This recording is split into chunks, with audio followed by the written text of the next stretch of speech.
6వ వచనం ఏమనగా, మనమికను పాపమునకు దాసులము కాకుండుటకు పాప శరీరము నిరర్ధకమగునట్లు మన ప్రాచీన స్వభావము ఆయనతో కూడా సిలువ వేయబడనని ఎరుగుదుము.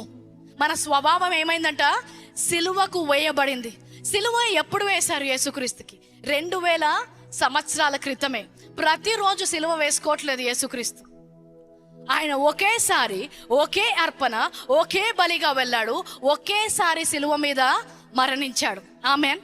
ప్రతిరోజు సిలువ మోసుకునేది అనేది మన గురించి మాట్లాడుతున్నాడు. యేసుక్రీస్తుని ప్రతిరోజు సిలువ వేయడం గురించి మాట్లాడట్లేదు. యేసుక్రీస్తు కూడా ప్రతిరోజు సిలువ వేయబడాల్సి ఉంటే ఆయనకు పాత నిబంధనలో ఉన్న దూడలకు, పాత నిబంధనలో ఉన్న బలులకు తేడా ఉండేది కాదు.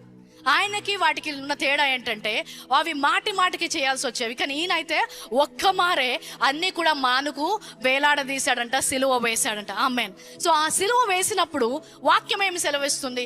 ఆయన శరీరము సిలువకు వేయడం మాత్రమే కాదు, మీ స్వభావము కూడా సిలువ వేయబడింది అంట. ఆమేన్. సో పాప స్వభావము, నా శరీరంలో పాపము